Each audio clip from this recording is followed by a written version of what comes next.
armed with our motto, let learning be a joy.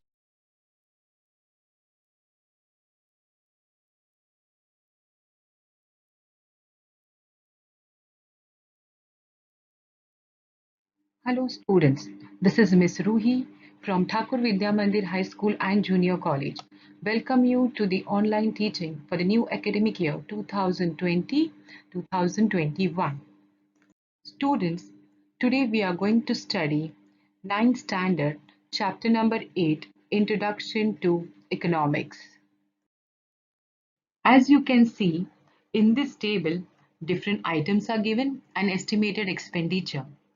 You can see that the expenditure is 22,500 whereas the income is 20,000. Now suppose this is your expenditure for the month and your monthly income is 20,000. To strike a balance between your income and your expenditure, you have to decide what will be your preferences for expenditure. So what you can do is you can cut down your unnecessary wants, your unnecessary expenditure. We can cut down tourism, you can cut down with recreation, and then you can see that you can have a balance between the income and the expenditure. So after this, we have realized that management of individual or family finances is related to income and expenditure, and that is economic factors. This lead to the birth of economics. Word economics comes from the Greek word oikonomia. Oikos means a household, nomos means management. So it means household management. After doing the activity, we have learned how to manage the expenditure with the given income, and that is household management. Now, same way, when the country manages its income and expenditure, it is called national economy. Now, where does the country get its income from? Of course, it gets from the people in the form of taxes and it's spent on people, that is, for the welfare of the people. Human wants are unlimited. When one want is satisfied, it is replaced by another. Now, resources are the inputs used in the production of things which we need. The resources like land, labor, capital, organization, they are scarce. They are the factors of production. Professor Leonard Robbins. He had written a book, an essay on the nature and significance of economic science. So according to him, he explained economics is a science which studies human behavior as a relationship between ends and scarce means which have alternative uses. That means since the human wants are innumerable and the means to satisfy them are scarce or we can say limited in supply, an economic problem arises. If all things were freely available to satisfy the unlimited human wants, there would not have arisen any scarcity and hence no economic problem. Finally, according to the definition given by Robbins, the scarce resources available to satisfy human wants have alternative uses. For example, a piece of land is used for the production of sugarcane and cannot be utilized for the growth of another crop at the same time. So, even men has to choose the best way of utilizing the scarce resources which have alternative uses. As we manage the finances of our family, similarly, villages, cities, states, countries, and world also need to have economic management. So geographically speaking, the enterprises related to the production, distribution, and consumption of goods and services in a specific region is called an economy. Now in this definition, we can see that is production. For example, we can take farmer produces the goods, then the goods are distributed, and then it comes to the consumers, that is consumption of goods and services. Now here specific region, so it can be a village, it can be a state, it can be country. So it will be, suppose if it is a village, it can be village economy. State, we talk about the state economy. Country, we can talk about the country's economy. On the global level, there are three different types of economy. First one, capitalistic economy. Second, socialistic economy. And third, the mixed economy. First, capitalistic economy. In capitalistic economy, ownership and management of means of production is in the hands of private individuals. Here, private individual, for example, suppose I am the owner of the factory. I can decide what I want to produce.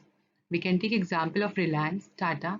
They are private companies and they have rights to decide what they want to produce. The aim of the individual here is to earn maximum profit.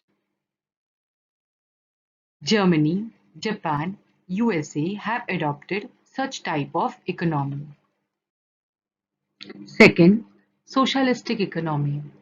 In socialistic economy, the means of production belong to the society as a whole, that is, the government's control.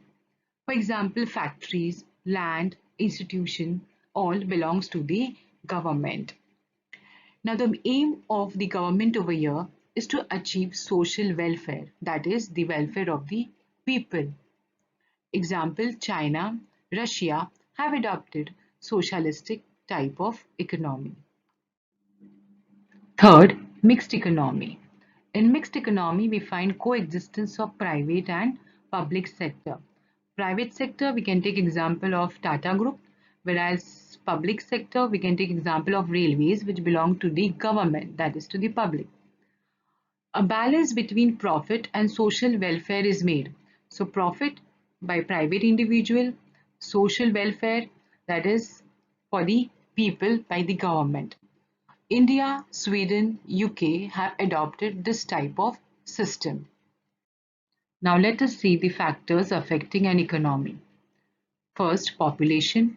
Second, political sovereignty. Third, occupations, geographical areas, and natural resources. Now let us study the factors affecting an economy in detail. First, political sovereignty. Sovereignty is the full right and power of a governing body over itself without any interference from outside sources or bodies. In political theory, sovereignty is a substantive term designating supreme legitimate authority over some polity. Second, population. The effect of population growth can be positive or negative depending on the circumstances. A large population has the potential to be great for economic development, but limited resources and a larger population puts pressure on the resources that do exist. Occupations.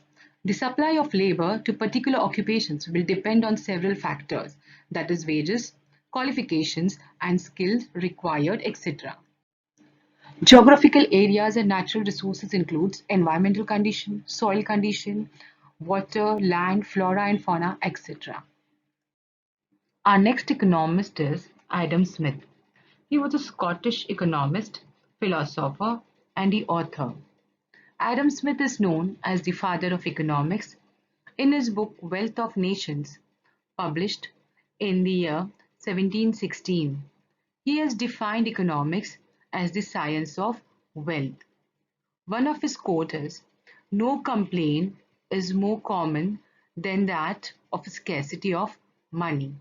His definition was wealth oriented. Globalization of the economy. Globalization means building a world economy. Globalization means aligning the country's economy with the world economy. Aligning, that is joining or linking the country's economy with the world economy. World economy is a borderless economy in which natural resources, profit, services, capital, labor, and technology flow freely across borders of countries.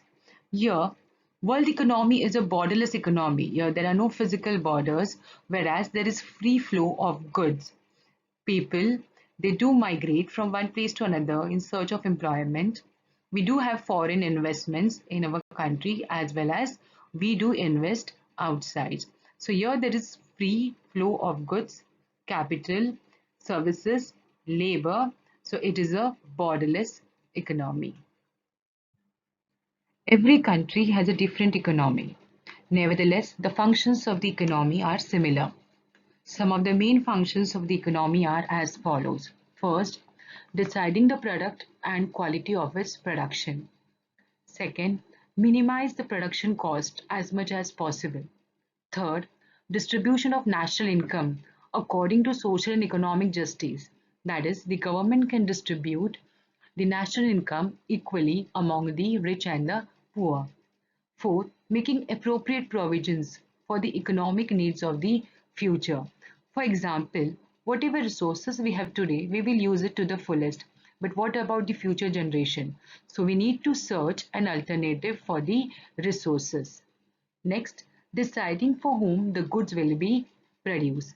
So to decide to whom the goods will be produced for, that is depending upon the quality and the quantity of the population. Thank you.